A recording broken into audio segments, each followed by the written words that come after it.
प्यारे बच्चों, आज हम पढ़ेंगे कक्षा 10वीं का जो विज्ञान का तीसरा चैप्टर है जिसका नाम है धातु तथा अधातु, उसके बारे में डिस्कस करेंगे। तो सबसे पहले ये जानते हैं कि धातु किसे कहते हैं और अधातु किसे कहते हैं। ये जानने से पहले हम ये जानेंगे कि हमारे पीरियोडिक टेबल में आवर्त सारणी में कितने धातु हैं, कितने अधातु हैं, कितने उपधातु हैं। तो हमारे आवर्त सारणी में कुल 118 तत्व हैं। कुल कितने तत्व हैं? कुल तत्व हैं 118। हमारे आवर्त सारणी में कुल 118 तत्व है, जिसमें धातुओं की संख्या है 91 और अधातुओं की संख्या कितनी है? अधातुओं की संख्या है 20 और उपधातु भी होते हैं जिनमें अधातु और अधातु दोनों का गुण होता है, उसे उपधातु कहते हैं, वो 7 है। तो कुल हमारे पीरियोडिक टेबल में कुल 118 तत्व है। हमारे आवर्त सारणी में कितने तत्व है? 118, इसमें 91 धातु है और 20 अधातु है और 7 उपधातु है। ठीक है, अब जानते हैं धातु किसे कहते हैं। यदि धातु की परिभाषा पूछ दिया तो कैसे बताएंगे?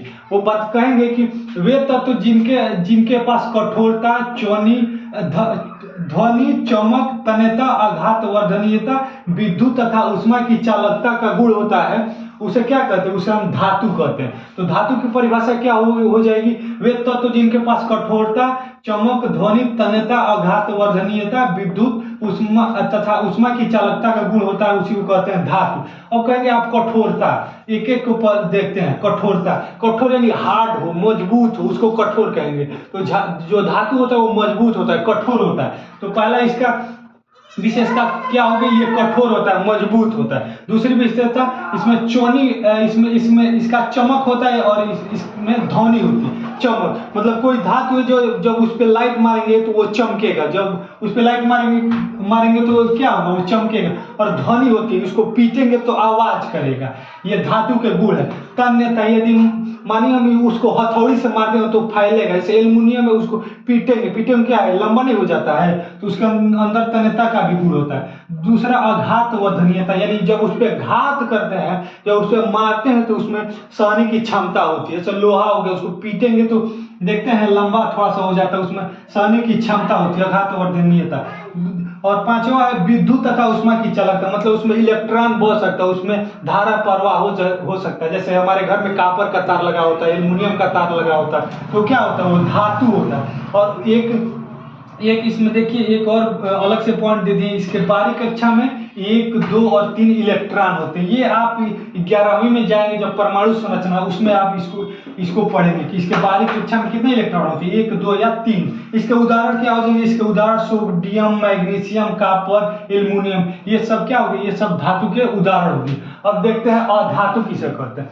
तो सेम जो ये है ना, ये जिसमें है, जैसे धातु में ये विशेषता है और अधातु में ये विशेषता नहीं होती है, तो क्या कहेंगे? वे तत्व जिनके पास कठोरता, चमक, ध्वनि, तन्यता, आघात वर्धनीयता, विद्युत तथा ऊष्मा की चालकता का गुण नहीं होता है, उसे क्या कहते हैं? अधातु।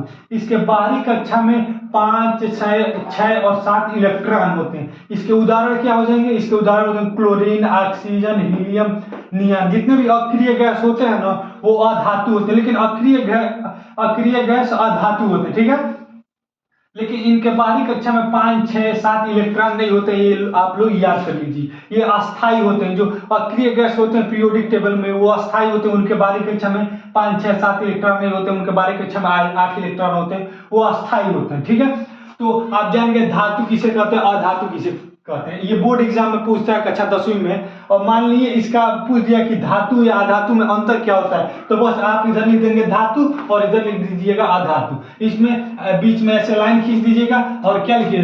धातु में कठोरता का गुण होता है, इस पे लाइट जब जलाते हैं तो चमकता है, इसको पीटने पे ध्वनि उत्पन्न होती है, यदि इसको पीटे तो ये लंबा होता जाता है, और इसमें घात सहने की यानी चोट सहने की क्षमता होती है, इसमें इलेक्ट्रॉन बह सकता है, यानी विद्युत तथा ऊष्मा की चालकता का गुण होता है। आप चाहे तो इसको लिखें चाहे न लिखें, ये 11th का सिलेबस है कि बाहरी कक्षा में इसके बाहरी कक्षा में 1, 2, 3 इलेक्ट्रॉन होते हैं। ठीक है, उदाहरण आप देख लीजिएगा, सोडियम, मैग्नीशियम, कॉपर, एल्युमिनियम। ठीक है, अधातु हो गया तो क्या लिखेंगे? इसमें कठोरता नहीं होता है, इसमें चमक नहीं होती है, इसको पीटने पे ध्वनि नहीं देता है, इसमें तन्यता का गुण नहीं होता है, इसको पीटेंगे तो टूट जाएगा। आघातवर्धनीयता का गुण होता है, नहीं होता, ठीक है, इसको पीटेंगे तो टूट जाएगा। इसमें विद्युत और उष्मा की चालकता का गुण नहीं होता।